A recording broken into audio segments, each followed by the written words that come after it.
Bonjour Pierre Fonjala, vous êtes viticulteur dans le Lavaux et vous avez choisi, je crois, de convertir votre domaine en biodynamie, c'est bien exact? Oui, c'est ça, oui. Qu'est-ce qui vous a amené à faire ce choix, Pierre Fonjala? C'est tout un cheminement, je dirais, de mes connaissances, de l'évolution de mon métier, de mon expérience qui m'a amené à être plus sensible à l'environnement en général. Je me suis beaucoup intéressé au principe de durabilité aussi, travailler de façon à penser au devenir de nos actes, de notre façon de travailler, des sols, de la vigne, enfin voilà, c'est ce qu'on va laisser à nos enfants. Je dirais que la biodynamie est arrivée comme étant une très très bonne solution pour la culture de la vigne. C'est une belle réflexion de Rudolf Steiner à l'époque. On va aller la voir peut-être, cette vigne? Mais oui, on y va ensemble? Mais oui, le mieux c'est de voir, tout à fait. On est en compagnie des poules de Pierre Fonjala qui peuvent se promener librement dans la vigne qu'on va aller parcourir pour voir de quoi il en retourne de cette fameuse biodynamie. Puis peut-être que Pierre va nous parler aussi de ce qu'il appelle la terre vivante. Là, moi, je vois des vignes, puis je vois aussi beaucoup d'herbes. Quand je regarde autour de chez moi, à Blonay, la vigne, c'est pas pareil. Pourquoi ? Dès qu'on entre dans les modes de culture bio ou biodynamie, il n'y a plus possibilité d'utiliser les produits chimiques, donc les désherbants. Alors, ou bien on travaille avec un enherbement, ça peut être comme vous voyez ici, un enherbement complet, ou bien alors on doit faire des sarclages ou des actions mécaniques pour régler cette histoire de l'herbe. Je dois dire quand même, c'est peut-être bien de le préciser, à Lavaux, ici, il y a quelques personnes qui se sont essayées avec ces modes de culture, c'est pas encore très répandu, et on n'a pas de mode de culture installé. On est assez expérimental dans la recherche, disons, d'une façon de cultiver plus respectueuse des sols, du vivant en général, mais avec tout ce que ça veut dire. C'est pas un truc simple, il faut apprendre ça, il faut partager avec les autres. Et ce qu'on veut, c'est évoluer dans cette direction-là. Qu'est-ce qui a été particulièrement difficile dans cette démarche? Parce que je suppose que ça ne s'est pas fait en un jour et qu'il a fallu prendre des risques.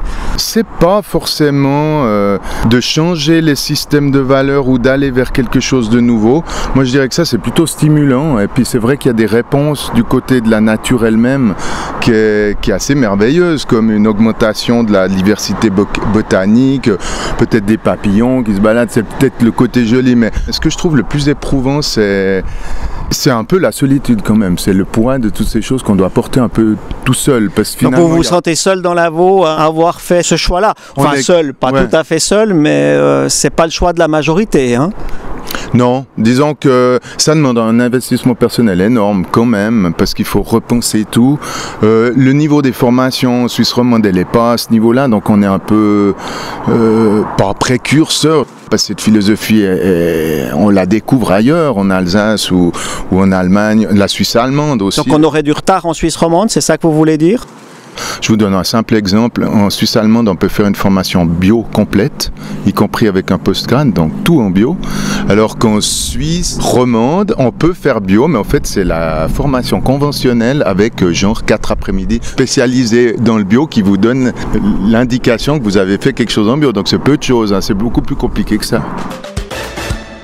Je discutais avec un de vos collègues vignerons, mais alors qui a une toute autre approche de la vigne très dernièrement. Il mettait en doute en fait qu'on pouvait atteindre le même niveau de production qu'avec la culture traditionnelle et que ça faisait en fait prendre trop de risques économiques aux viticulteurs qui faisaient le choix de la biodynamie. Qu'est-ce que vous en pensez? C'est un risque, c'est certain. On ne trouvera peut-être pas toutes les solutions immédiatement, mais si on ne donne pas une direction comme ça qui est quand même beaucoup plus intéressante, on n'a plus de pollution des sols, on pollue plus l'environnement, les rivières ou les lacs sont dénués de substances qui sont potentiellement délicates.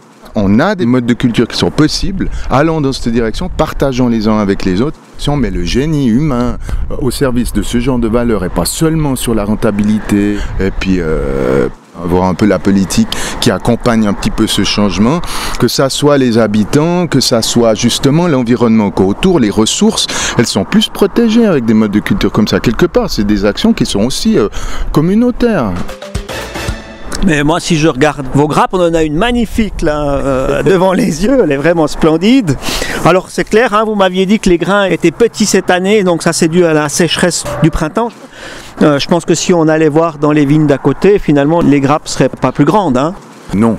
Je dirais que le producteur doit retrouver une connaissance qui a été peut-être perdue à cause de la chimie, de ces modes de culture actuels axés un petit peu sur la production, sur éliminer tout ce qui nous dérange. Alors ces choses-là, elles vont revenir. La biodynamie, ça s'adresse aux gens qui veulent rester en communication avec leur outil de production, la terre. Il se passe quelque chose en nous quand même, vous voyez, renaître un petit peu la vie autour, ça nous nourrit nous-mêmes. Il n'y a pas de retour en arrière sur ce genre de philosophie. Hein. Il y a un sentiment où il y a quand même d'autres choses que de penser qu'à son porte-monnaie. Le porte-monnaie fait partie d'un ensemble de choses, il ne faut pas l'oublier. Vous n'avez pas l'impression que ça finalement, ça se transmet dans la bouteille? Ah mais j'en suis persuadé. Et la terre, finalement, elle vous a un petit peu rendu de cet investissement que vous avez fait? Je dirais, il y a juste peut-être la première année, en 2013, avec une année très humide qui a été un peu dure. Mais bon, on a fait 50% de récolte et il y en a d'autres chimiques, on fait pas plus que ça, donc c'est pas dramatique non plus. Par contre, on a remarqué que l'investissement et le soin, la rigueur, elle était augmentée quand même. Dans votre approche, vous prohibez toute utilisation de produits chimiques. Qu'est-ce que ça représente aussi comme économie? Il y a de quoi faire des économies. Peut-être on va moins travailler les sols, on va laisser un peu plus l'herbe. Les produits à l'achat, c'est sans comparaison avec des produits chimiques qu'on nous vend. Ouais. On a vu que certains viticulteurs ont perdu jusqu'à 70% de leur récolte faute au fongicide Bayer. D'autres utilisent l'hélicoptère pour pulvériser les produits dans la vigne. Est-ce qu'on n'a pas là un énorme gaspillage?